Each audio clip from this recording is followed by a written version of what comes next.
नमस्कार। पिछले सत्संग में हमने बताया था सनातन धर्म क्या है। चार आधारशिलाओं का संगम ही धर्म है।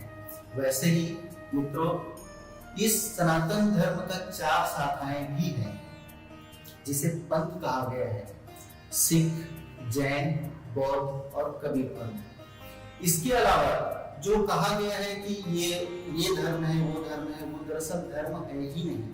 जो बाकी जो कहते हैं वो धर्म तो है ही नहीं, वो किसी समूह या संगठन का नाम है। धर्म केवल इस दुनिया में, इस संसार में एक ही है, और वो है सनातन धर्म। यकीन न हो आपको तो आप उनसे यही प्रश्न कर सकते हैं, आपके धर्म का आधार क्या है, आपके धर्म की बुनियाद क्या है, किस बेस पर खड़ी है आपका धर्म। उनका जवाब सुनकर आपके चेहरे पर यदि मुस्कुराहट ना आए तो कहिएगा, इस संसार में केवल एक ही धर्म है, और वो है सनातन धर्म। आपका परिवार, आपका गांव, आपका शहर, हमारा देश और पूरी दुनिया केवल और केवल सनातन धर्म के छत्र छाया में ही जिंदा है। उसके बिना कोई देश, कोई दुनिया नहीं चल सकता। जरा विचार करके देखिए, सत्य, न्याय, मानवता और प्रेम का त्याग करके कौन चल सकता है और कौन रह सकता है।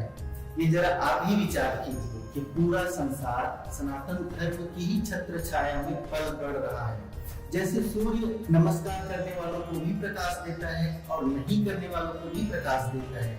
वायु अच्छे और बुरे का भेदभाव किए बिना ही सबको ऑक्सीजन प्रदान करता है। जल जैसे सभी का प्यास बुझाता है, वैसे ही हमारा सनातन धर्म है, जो सबको अपने छत्र छाया में लेकर सुरक्षित रखे हुए हैं। धर्म का ज्ञान नहीं होने की वजह से ही कुछ अज्ञानी लोग धर्म परिवर्तन के नाम पर अपने सनातन धर्म को छोड़कर किसी कथाकथित धर्म की ओर चले जाते हैं।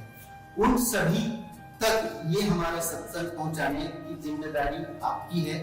यही मैं आग्रह करना चाहूंगा, सभी हिंदुओं तक इस सत्संग को पहुंचाया जाए, ताकि कोई भी डर, लालच या अज्ञानता के चलते धर्म परिवर्तन ना करे। पसंद आए तो ज्यादा से ज्यादा इस सत्संग को शेयर कीजिए। इस धरती पर अब तक जितने भी युद्ध हुए हैं, चाहे दो भाइयों के बीच में हो या माता पिता के साथ में हो, पति पत्नी के बीच में हो या मित्र या शत्रु किसी के भी साथ में हो, सारे के सारे युद्ध धर्म और अधर्म के बीच में ही हुआ है, चाहे वो दो देशों के बीच में ही क्यों ना हो। युद्ध के पीछे का सबसे बड़ा कारण मिला है क्रोध, और क्रोध आने के पीछे भी चार ही कारण मिले हैं। सत्य को स्वीकार नहीं किया, इसलिए आया क्रोध। मानवता को स्वीकार नहीं किया, मानवता का प्रदर्शन नहीं किया, इसलिए आया क्रोध। न्याय नहीं मिला तो आया क्रोध, और प्रेम का स्थान नफरत ने ले लिया तो आया क्रोध, और छिड़ गई युद्ध। तो इस धरती पर जन्म लेने वाले हर एक इंसान को एक न एक बार तो धर्म युद्ध करना ही पड़ता है। सत्य, न्याय, मानवता के लिए एक न एक बार तो युद्ध करना ही होगा। ये जरूरी नहीं है कि आपके धर्म युद्ध में आपका विरोधी केवल आपका शत्रु ही होगा। ऐसा नहीं होता। आपके सामने कोई भी हो सकता है, आपके माता पिता, रिश्तेदार, सगे संबंधी, मित्र या शत्रु। आपको सत्य, न्याय, मानवता और प्रेम, इन चारों का त्याग कभी नहीं करना है। यही धर्म है। अगर इसका त्याग आप नहीं करते तो जीत आपकी होगी, धर्म की होगी, क्योंकि धर्म के पक्ष में ही परमात्मा रहता है। इतिहास गवाह है, धर्म युद्ध शत्रुओं से ज्यादा अपनों के बीच ही लड़ा गया है। मित्रों, मैं कथावाचक तो नहीं हूँ, मैं ज्ञानी पंडित भी नहीं हूँ, और ना ही मैं प्रवचन करता हूँ।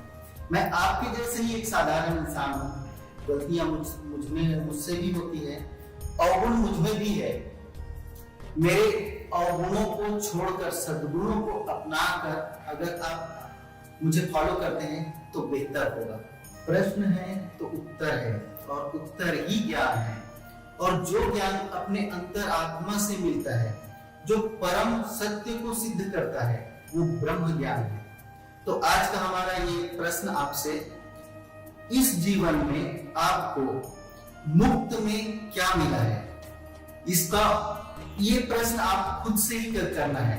कब तक करना है? जब तक हमारा अगला सत्संग नहीं आ जाता तब तक के, क्योंकि हम अगला सत्संग इसी विषय पर करेंगे। ज्ञान का उपयोग जितना करेंगे उतना बढ़ता है, ज्ञान का प्रसार जितना करेंगे उतना ही प्रबल होता है। तो जितना ज्यादा हो सके इस सत्संग को शेयर कीजिए और हमें दीजिए इजाजत।